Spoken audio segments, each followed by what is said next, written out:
Welcome students. चला new topic कडे वळू आता आपण.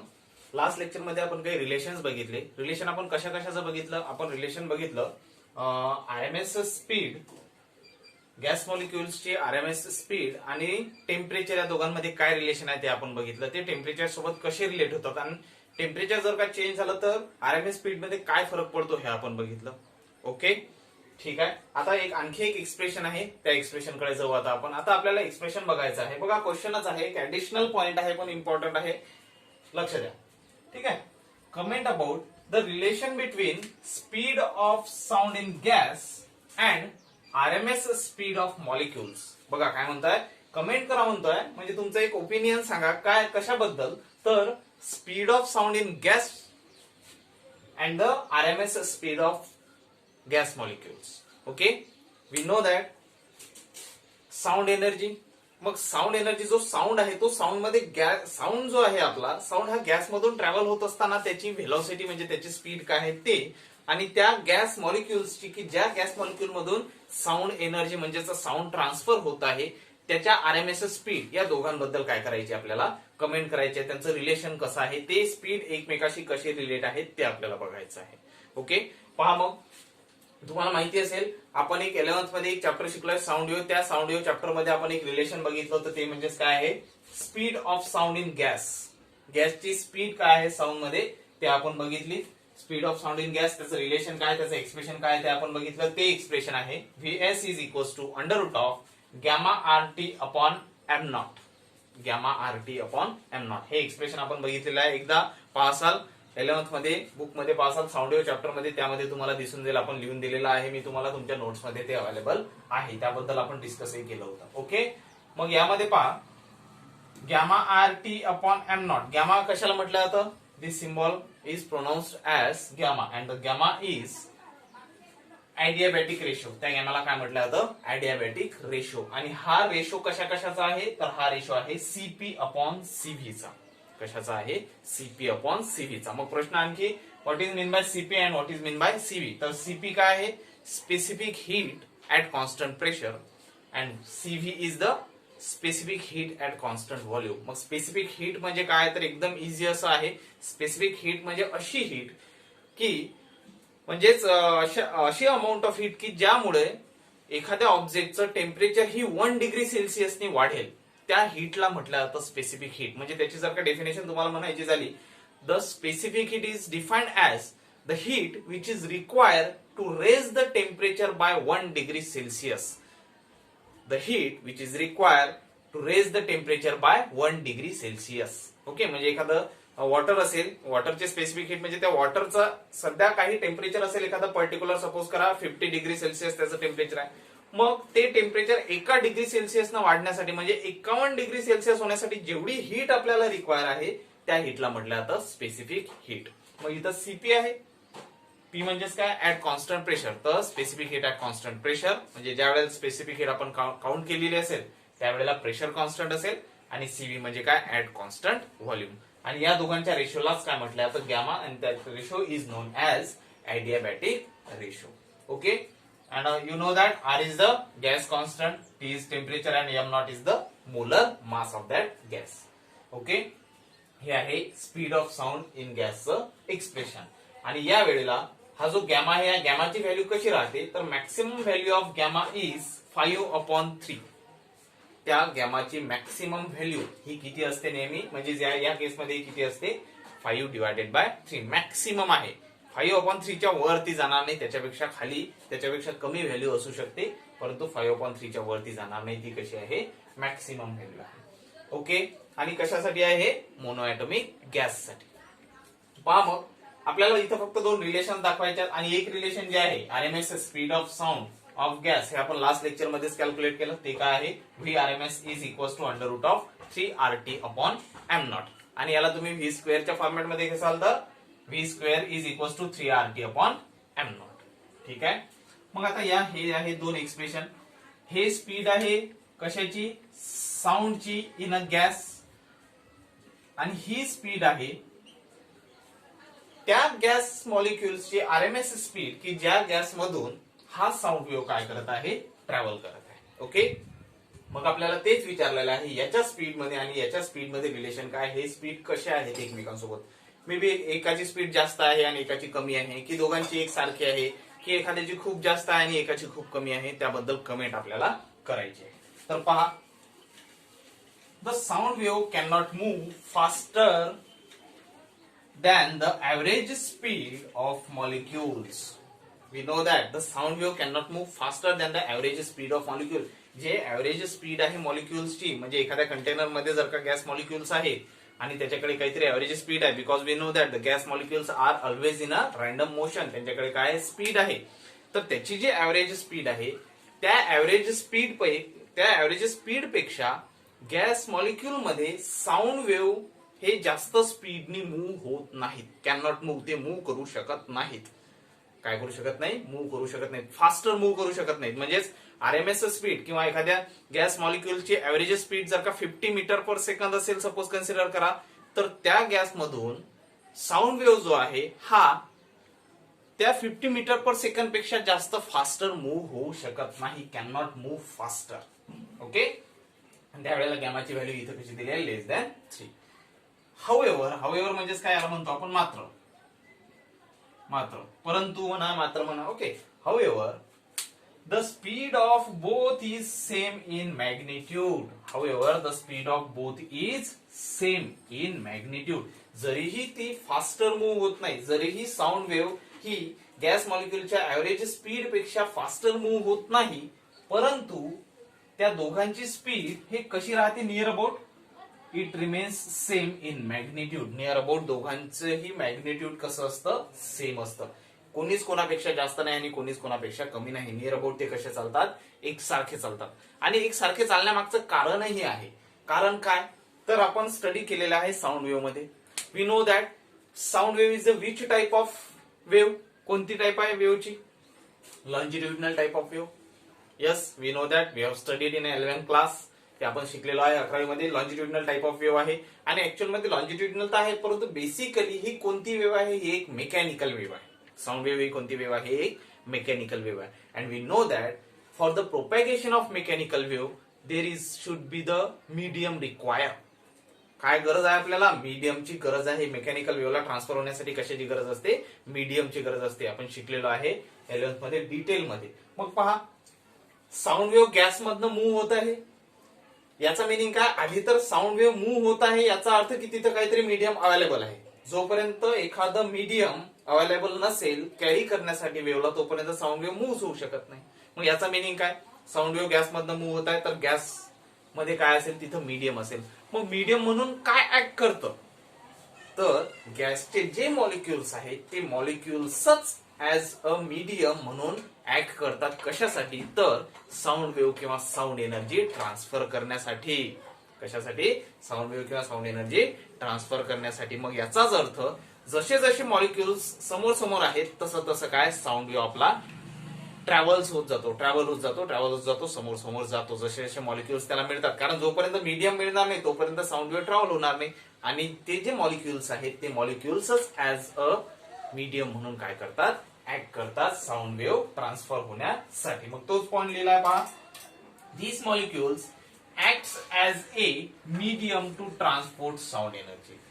These molecules acts as a medium to transport sound energy. मग हेच कारण आहे की या दोघांचीही व्हेलॉसिटी म्हणजेच स्पीड नियर अबाउट कशी असते, सेम असते मॅग्निट्यूड मध्ये.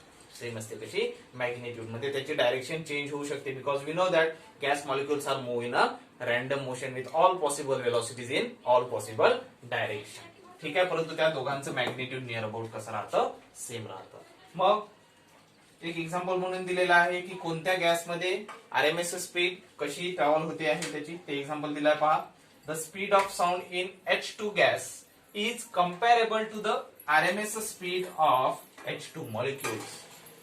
Speed of sound in H2 gas, hydrogen गॅसमध्ये जे साऊंडची स्पीड आहे, हायड्रोजन गॅसमध्ये जी साऊंडची स्पीड आहे ती कम्पॅरेबल आहे कशासोबत, RMS speed of hydrogen molecules.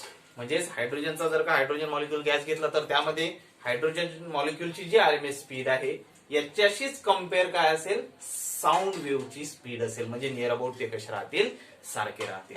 म्हणजे हायड्रोजन गॅस मधनं जर का एखादा साऊंड मूव्ह होत असेल तर त्या साऊंडची मूव्ह होण्याची स्पीड आणि त्या हायड्रोजनची आरएमएस स्पीड हे कसे असतील, कम्पॅरेबल असतील.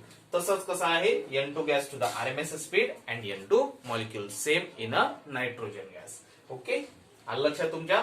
असा हा टॉपिक आहे. म्हणजे सिंपल यामध्ये आपल्याला एवढंच सांगितलेलं आहे की एखाद्या गॅस मॉलिक्यूल मधून म्हणजे एखाद्या गॅस मधून जर का साऊंड वेव्ह मूव्ह होत असेल तर त्या साऊंड वेव्हची व्हेलॉसिटी आणि ज्या गॅस मधनं तो साऊंड वेव्ह मूव्ह होत आहे त्या गॅस मॉलिक्यूलची आरएमएस व्हेलॉसिटी यांच्यामध्ये काय रिलेशन आहे? तर रिलेशन काय आहे दोघांमध्ये? हे दोघांची स्पीड कशी असते, कम्पॅरेबल असते. हा एक इम्पॉर्टंट असा टॉपिक आहे. ऍडिशनल आहे परंतु खूप इम्पॉर्टंट आहे, लक्षात ठेवायचा. आणि हे त्याचे आहेत एक्सप्रेशन्स. ठीक आहे, समजलं मग तुम्हाला हे काय आहे तर? ओके, ठीक आहे. तर स्क्रीनशॉट काढून याचे तुमच्या नोट्स मध्ये हा क्वेश्चन लिहून घ्यायचा. ओके, ठीक आहे. आता याच्या समोरचा टॉपिक बघू आता आपण.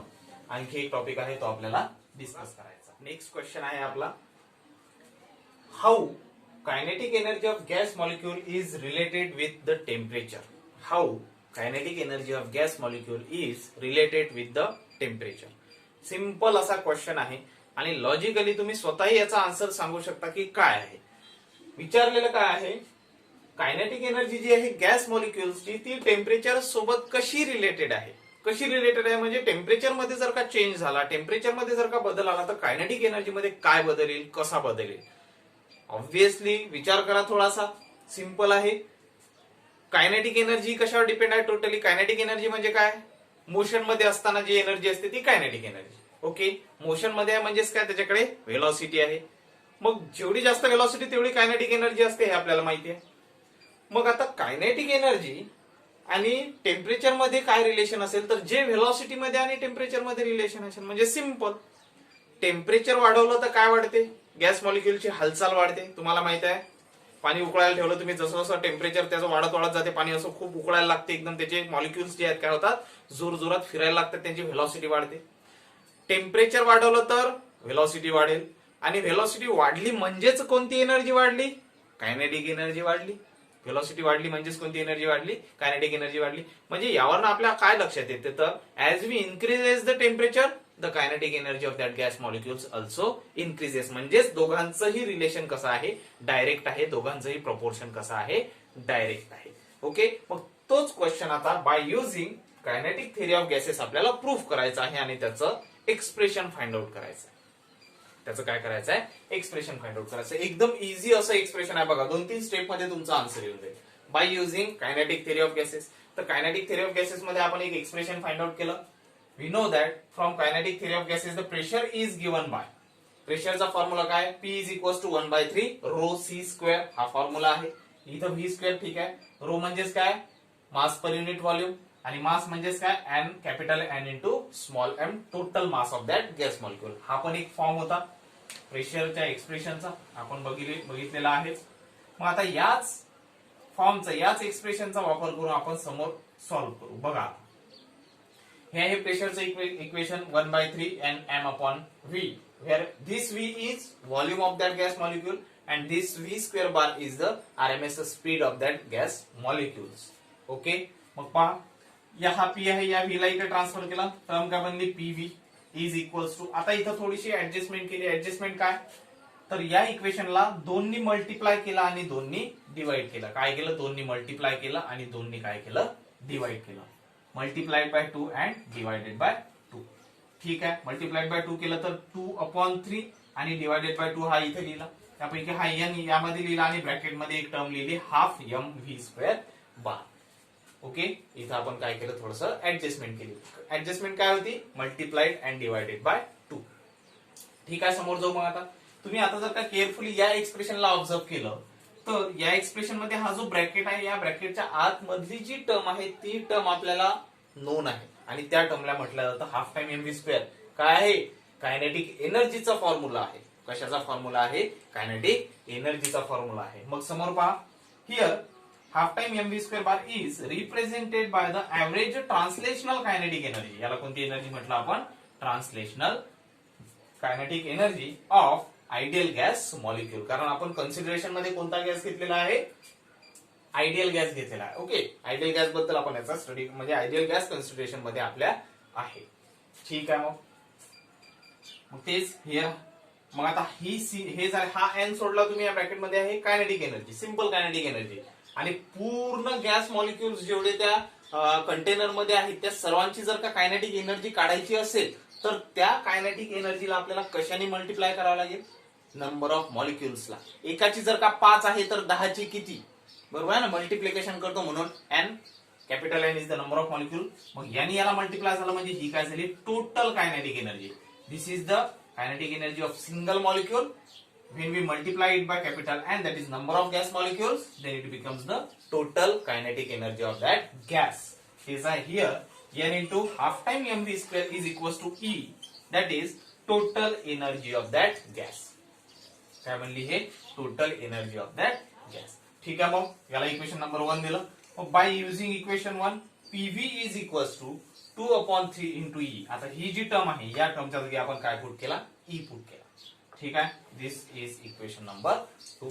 बघा आता समोर जवळच्या आपण आता इथे आपल्याला रिलेशन कशा कशाचं विचारला? एनर्जीचं आणि टेम्परेचरचं. एनर्जीची टर्म यामध्ये आली, ई यामध्ये आला. आता यामध्ये आपल्याला कोणती टर्म ऍड करायची आहे? टेम्परेचरची टर्म ऍड करायची आहे. बघा मग टेम्परेचरची टर्म या इक्वेशन मध्ये कशी ऍड होईल? तर आरच्या साइडने एक टर्म आहे पी इंटू व्ही आणि पीव्हीचं एक रिलेशन आहे टेम्परेचर सोबत, ते आपल्याला माहित आहे. Very famous equation, that is which equation? Ideal gas equation, की ज्यामध्ये काय येतं? टेम्परेचर असतं. आणि ते इक्वेशन कोणतं आहे? PV is equals to nRT. That equation is known as ideal gas equation. मग आता त्याच आयडियल गॅस इक्वेशनचा आपण इथं वापर करणार आहोत. पहा मग, by using ideal gas equation PV equals to nRT. आणि एका मोल साठी जर का घेतला आपण for single mole, n is equals to 1, therefore PV equals to RT. 1 mole साठी काय? PV equals to RT. Again मग या हा जो आहे R is known as gas constant, universal gas constant ज्याला आपण म्हणतो. या R ची एक एक्सप्रेशन आहे, R is equals to N into KB.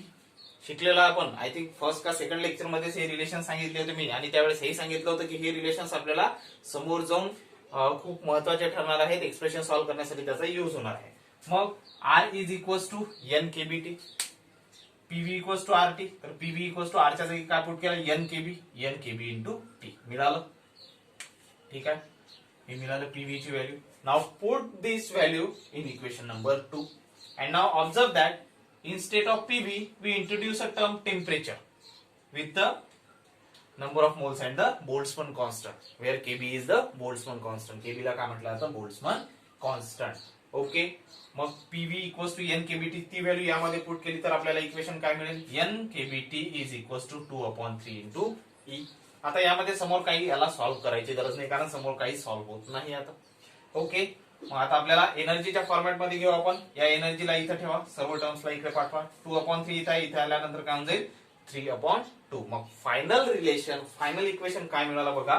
E is equals to 3/2 N into k B T. This is our required expression. हेच काय आपलं रिक्वायर्ड एक्सप्रेशन. आणि हे रिलेशन आहे कशा कशाच्या मधातलं? तर kinetic energy of that gas and the total kinetic energy of that gas and the temperature of that gas molecules of that container. Relation between energy and the temperature. आणि यावरून आता आपल्या असं लक्षात येतं की एनर्जी आणि टेम्परेचर एकमेकाला कसे प्रोपोर्शनल आहेत? तर एकमेकाला कसे आहेत? डायरेक्ट प्रोपोर्शनल आहेत. बघा इक्वेशन पण तेच सांगतं आणि आपण थेरॉटिकली लॉजिकली पण तेच म्हणतो, आपल्याला दिसते पण तेच. आणि तेच आपण काय केलं? मॅथमॅटिकली प्रूफ केलं. कारण इथे बघा 3/2 is constant, N is again constant, number of gas molecules will not change ever, Kb is the Boltzmann constant which is again constant. What remains? Only temperature which can be very. तेच काय होऊ शकतं? फक्त very होऊ शकतं. आणि E आणि T मधलं प्रोपोर्शन कसं आलं? डायरेक्ट आलं. म्हणजेच जेवढं तुम्ही टेम्परेचर वाढवसाल तेवढीच काय वाढेल? त्या आयडियल गॅसची काय वाढेल? एनर्जी वाढेल. ओके. यावरच आपण कन्क्लुजन काढलं. Hence it is concluded that average energy per molecule is directly proportional to the temperature of the gas. Is directly proportional to the temperature of the gas. Okay. आला लक्षात तुमचा question काय आहे? तर ठीक आहे, लिहून घ्यायचा आहे तुम्हाला. त्यानंतर आणखी असा एक क्वेश्चन विचारला जाऊ शकतो. आणखी असा एक पॉइंट आहे जो तुम्हाला नोट करायचा आहे. बघा इथं मी कोणत्या एनर्जी बद्दल बोललो? टोटल एनर्जी बद्दल.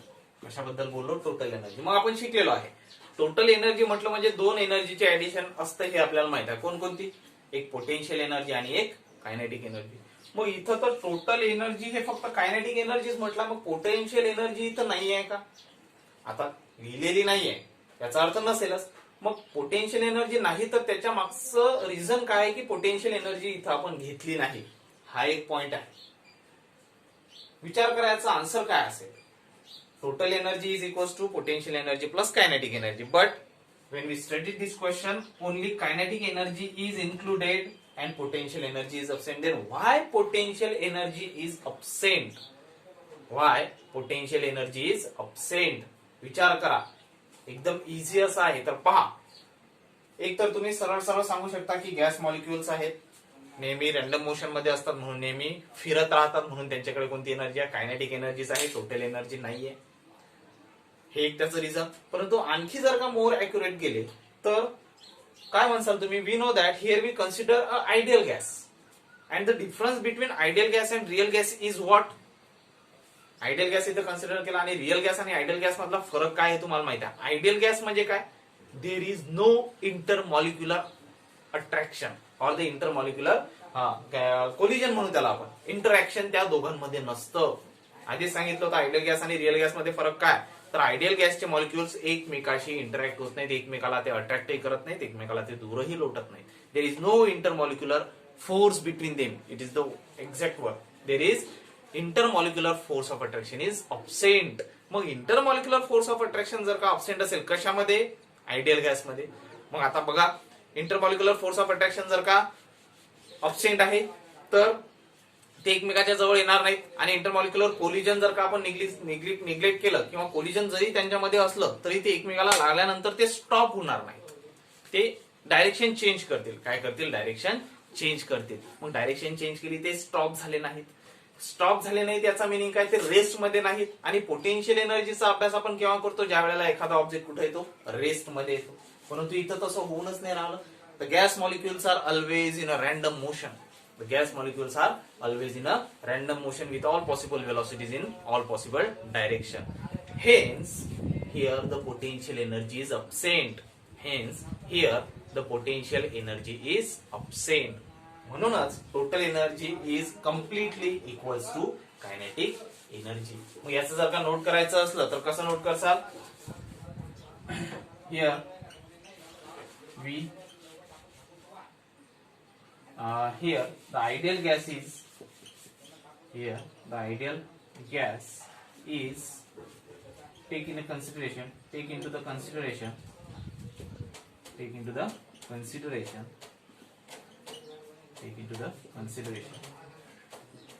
and in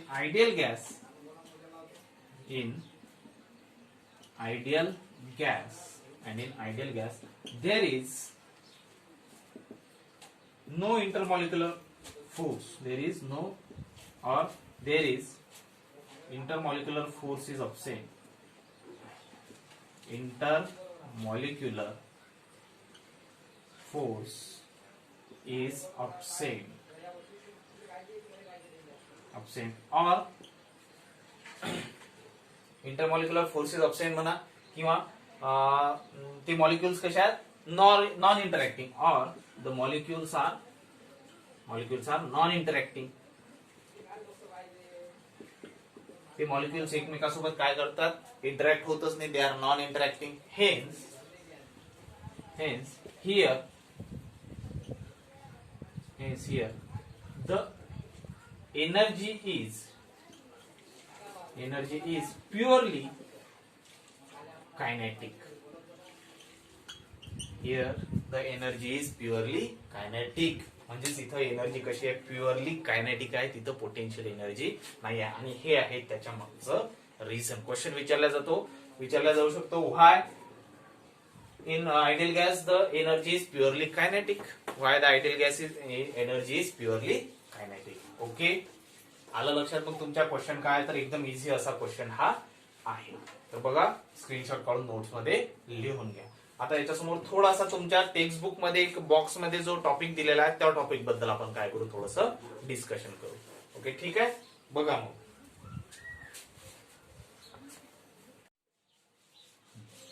बघा, एक लास्ट टॉपिक आपल्याला डिस्कस करायचा, एकदम छोटासा आणि खूप इम्पॉर्टंट असा टॉपिक आहे की जो तुमच्या बुकमध्ये एका बॉक्समध्ये दिलेला आहे, टेक्स्ट बुकमध्ये.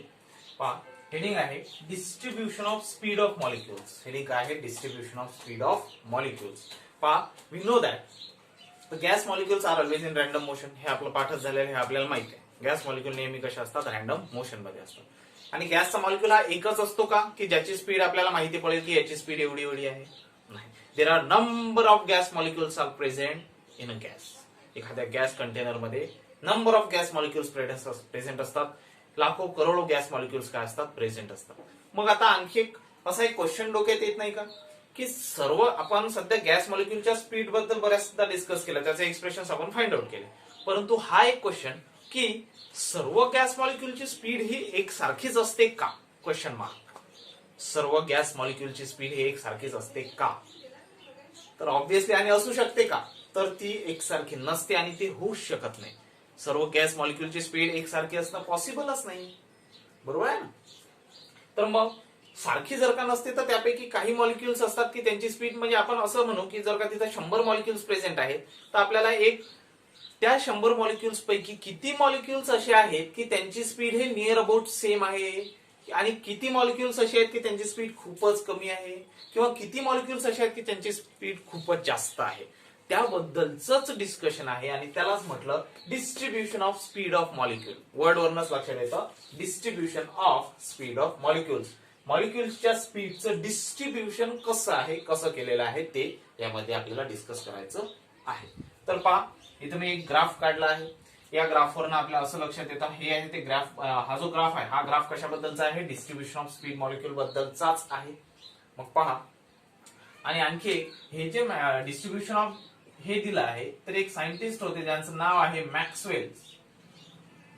ज्यांचं नाव काय आहे? मॅक्सवेल. त्यांनी हे डिस्ट्रीब्युशन दिलं, म्हणून हे जे distribution of speed of molecule आहे यालाच म्हटलं जातं मॅक्सवेल्स डिस्ट्रीब्युशन. मॅक्सवेल्स डिस्ट्रीब्युशन याला काय म्हणून ओळखलं जातं? Maxwell distribution. Because Maxwell is one of the scientist who worked on the distribution of speed molecules. Again the work of Maxwell sir is a greatest. खूप जास्त असं वर्क आहे Maxwell सरांचं. मॅक्सवेल जे सायंटिस्ट आहे त्यांचं ते आपल्याला समोर स्टडी करायचं त्याचा आहेच, परंतु सध्या हा एक टॉपिक आहे त्यामधला तो आलाय, तो बॉक्समध्ये दिला आहे तो टॉपिक. मग मॅक्सवेल सरांनी काय सांगितलं? तर मॅक्सवेल सरांनी हे सांगितलं की जे गॅस मॉलिक्युल्स आहेत, नंबर ऑफ गॅस मॉलिक्युल्स आहेत, त्यापैकी किती मॉलिक्युलची स्पीड कमी आहे, किती मॉलिक्युलची नियर अबाउट सेम आहे आणि किती मॉलिक्युलची खूप जास्त आहे, त्याबद्दलचं त्यांनी डिस्ट्रीब्युशन केलं. आणि हे डिस्ट्रीब्युशन त्यांनी एका ग्राफच्या स्वरूपात मांडलं. पहा, मग ग्राफ इथून सुरू झालाय. या एक्सिसवर घेतला आपण नंबर ऑफ मॉलिक्युल्स, ठीक आहे, आणि इकडे घेतलाय त्याची व्ही अपॉन व्हीआरएमएस, म्हणजे त्याची स्पीड पर मॉलिक्युल. प्रत्येक मॉलिक्युलची काय आहे त्याची स्पीड कशी आहे ती. मग हा ग्राफ काय सांगतो? बघा, इथून स्टार्ट झाला, 0 पासून स्टार्ट झाला, म्हणजेच याचा मिनिंग काय? हे जे दिसत आहेत तुम्हाला नंबर ऑफ मॉलिक्युल्स आहेत आणि हे त्याची व्हेलॉसिटी आहे. इथपासून इथपर्यंत हे आहे व्हेलॉसिटीची रेंज. तर ह्या व्हेलॉसिटीच्या रेंज मध्ये किती मॉलिक्युल्स बसतात? तर हे जे एवढे मॉलिक्युल्स आहेत, म्हणजे इथपासून सपोज इथपर्यंत जर का कन्सिडर करसाल तर या एवढ्या हे जे एवढे मॉलिक्युल्स आहेत, या एक्सिसवर आपण मॉलिक्युल्स घेतले, सपोज 5 मॉलिक्युल, इथून इथपर्यंत किती आहेत? 5 मॉलिक्युल्स. तर 5 मॉलिक्युल्सची व्हेलॉसिटी किती आहे? हे एवढी आहे आणि खूप छोटी आहे, म्हणजे कशी आहे? कमी आहे. परंतु आणखी समोर तुम्ही जासाल तर इथपर्यंत जर का तुम्ही गेले सपोज, तर इथून इथपर्यंत असतील सपोज 25 गॅस मॉलिक्युल्स. तर या 25 गॅस मॉलिक्युल्सची स्पीड, आरएमएस स्पीड किती असेल? ही इथपर्यंत वाढली स्पीड. आधी कमी होती, आता स्पीड काय केली? वाढली. म्हणजे काही 5 मॉलिक्युल्स असे आहेत की त्यांची स्पीड खूप कमी आहे. 25 मॉलिक्युल्स असे आहेत की त्यांची स्पीड यांच्यापेक्षा जास्त आहे. असं करत करत ज्यावेळेला आपण ग्राफ बघतो त्यावेळेला हा जो एरिया आहे इथपासून इथपर्यंत, म्हणजे हा जो शेडेड पोर्शन आहे, या शेडेड पोर्शन मध्ये जेवढेही गॅस मॉलिक्युल्स आहेत, इथपासून तर इथपर्यंत व्हेलॉसिटी, आणि हा इथून